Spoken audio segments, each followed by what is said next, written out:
Hi, welcome back to Something to Say. I'm Claire and I am a survivor of sexual violence. Today I have something to say about relationships with family and friends after trauma.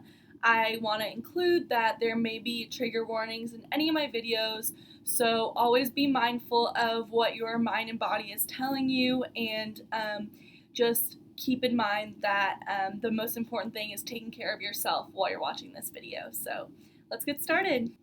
For the purpose of today, I'm going to refer to family and friends as one entity of loved ones because um, sometimes we might not always consider our blood relatives our true family, and sometimes we hold our friends close as family as well. So, moving forward, navigating relationships with loved ones after trauma and how to address those issues in an appropriate and a comfortable way. Addressing trauma with your loved ones is definitely on a case by case basis because in one situation it might be a very private, closed door kind of situation, and then it's on your own terms to bring it up with your loved ones. And on the other hand, you might have a very public situation or a situation where you need help, and your loved ones have more exposure to that in the moment. So I actually experienced kind of both ends of that. So I want to just dig into that and talk about how I dealt with it. Um, so my first experience was a very private experience. And honestly, I kept it private for so many years that I'm getting a little bit kind of like overwhelmed talking about it right now. Um, because I didn't want to tell my loved ones because I felt as though they would be devastated and also as though they they would feel a sense of responsibility that they couldn't protect me from these damages. So I think that that's definitely a common sentiment around that kind of situation, and I want to reach out to those people in this video that are those loved ones that maybe went years without knowing that something happened to one of their family or friend. I promise that it's not because you did anything wrong. If you feel like you have a good relationship with this person, trust that. It's because when someone is victimized, it's very devastating internally, and it's also devastating externally to admit that to another person and say, like, my if you have a close relationship with someone like I did with my family, I knew that my pain was their pain and I didn't want to cause that pain for them. I wanted to deal with it on my own and take that responsibility. So please, family members and loved ones, please don't get discouraged if something is coming out just after or whatever and you feel like you weren't there for the person. I promise you that if they're telling you now, then they trust you and they love you and they care for you. So um, I think that's definitely a really hard dynamic between loved ones. And in addition to that, something that I felt by not telling my loved ones was that the minute that I said it out loud or the minute that I said it to another person, then it became a real experience. Whereas when I hid it for so many years, then I could just act like it was a bad dream or something that didn't need kind of like my mental energy. So the things that helped me from really revealing it to the people that I needed the most in that time were wanting it to not be real, and then the potential devastation that it would bring to my loved ones. So I don't think that's uncommon, and it's very difficult navigating all these emotions. And I've heard before, how do you have a natural reaction to something that's unnatural? Being assaulted, being violated, experiencing trauma is an unnatural occurrence. So, navigating the relationships after something like that happens is really up to the individual, and it doesn't necessarily reflect like the quality of the relationship with a loved one or if someone was there for you enough or not. It just is all depends on the comfort level of the person who has been victimized. Um, Kind of shifting over to a more public situation, actually, my second experience was something that a handful of people knew about. And that was I would say almost more difficult, because as hard as it is to keep things inside, it's a lot easier, or at least it was a lot easier for me to pretend. Whereas now that in the second situation, everything was out in the open, and um, it was hard for me to put on that brave face when people knew what I was going through.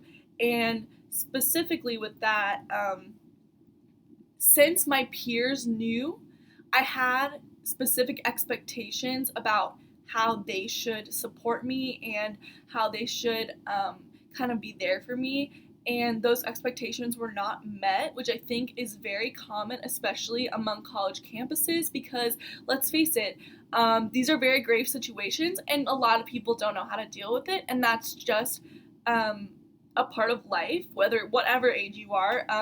Like I said before, it's an unnatural situation.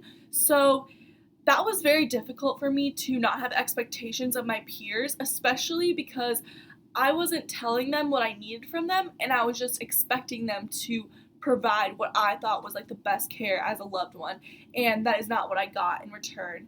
Um, so I was very hurt by the lack of empathy that I felt like my peers were giving me. And I don't want to say that as a blanket statement. I definitely have wonderful people in my life that were very supportive in everything I needed, and I love you guys so much. But there were people that I had certain expectations from that did not provide support the way that I would have wanted them to. And that was a really big learning experience for me, because it's like, it doesn't matter what I would have done in the situation. And I don't even know what I would have done in the situation if the roles were reversed. Let's be honest, because that's not the reality. So I really had to work through these resentments towards some of my peers that disappointed me in that way. And then also train myself to know that, you know, I can only be responsible and hold myself accountable for my own actions, and their actions are their choice. It's not my choice to decide how other people act and how other people respond to my own trauma. And it's really not their responsibility either. It's something that's a choice, the way that they want to respond. And I had to learn to respect those choices, even if that meant distancing myself from some people that I felt weren't compassionate towards me. But I had to respect that that was their choice, and I had to also respect myself and say, okay, this is no longer a safe relationship for me, and just kind of like respectfully, almost like rescind my friendship, but in a respectful way, and make sure that I came out of the situation not having any regrets about the way that I treated these people that I thought were my friends at one time, just because we've grown apart because of this specific situation. Through that, I was able to go through the process of evaluating who in my life share the same values that I share, and who doesn't, and respecting those people, but also creating standards for myself for friendships, relationships, whatever that might be going forward, because I didn't want to be caught in a situation like this again where I felt um, like I had almost failed myself in the choice of peers that I had made. So it was really interesting because this really like redefined my standards for the people that I keep close to me. And I had never written down standards for friendships or even romantic relationships. And I wrote them down, and I realized that the things that I'm looking for in people were not the things that I was like practicing when I was looking for friends.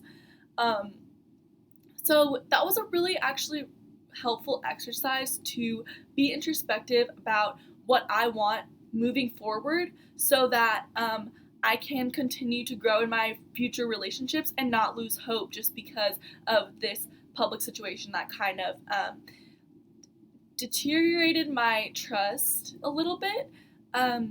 But instead turning it into a situation where I was looking forward to the future and looking forward to the people that I was going to meet because of this opportunity to reevaluate my standards and take a step back and look for what I need in the future for me.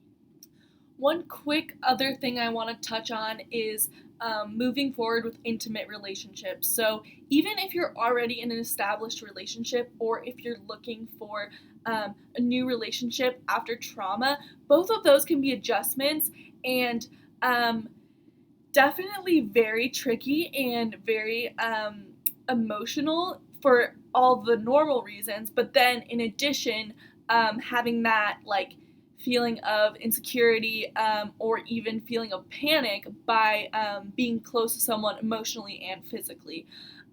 So, navigating intimacy after a serious trauma, especially if it's related to violence, can be a really difficult thing to do. Um, and it might not be like a steady recovery. Like maybe if one day you'll feel fine, and maybe the next day you'll have an episode and you feel less comfortable. And you need to, at least I need to remind myself to let myself have those moments and know that even though I might have had like a bad day in that way, that doesn't mean that I haven't been doing the work to recover, and that doesn't mean that I'm still getting better every day. Um, Ideally, it would be great if we could all confide in our intimate partners right off the bat, especially when you're getting to know each other. Say, like, okay, here's my deal, and this is what you need to expect from me. So if you're not going to sign up for that, then that's fine. Like, nice to meet you. But unfortunately, that's not really very like enticing first date conversation. So that can be difficult because it's like you don't want to come off the bat with all that stuff, but also like you don't want to get invested or have someone try to make a move on you in that way and have it be out of your comfort zone. So I think taking it very slow after trauma, even as far as like getting to know people in that way, has been what works for me. Um, and then kind of like what I did was just kind of like tested my limits a little bit here and there if I felt comfortable and saw how my mind and body reacted to that. I feel really strange talking about this on the internet, but I think it's very important. Um, and I think it's something that a lot of people have a lot of shame about, and there's nothing to feel ashamed about. It's very normal to have to kind of re navigate those kind of relationships after you endure something like this, and it's totally possible. You're gonna get better at it. It just takes time and it just takes patience and perseverance. All right, to finish up, just a reminder of navigating when you feel comfortable to tell your loved ones about your experience, loved ones giving patience to those who may not tell their experience right away. They know what's best for them. Having an open mind about your peers' reactions to your experiences and not taking it personally if they don't know how to react, and then proceeding with caution in intimate relationships and knowing what is within your comfort zone. Next time, I am going to talk about the police department and other kind of medical institutions that are involved in investigation processes and how to navigate those. I am looking forward to continuing and hope to hear from you guys through my email or through the comments. Please like, share, subscribe, post, whatever. Thank you and have a good week.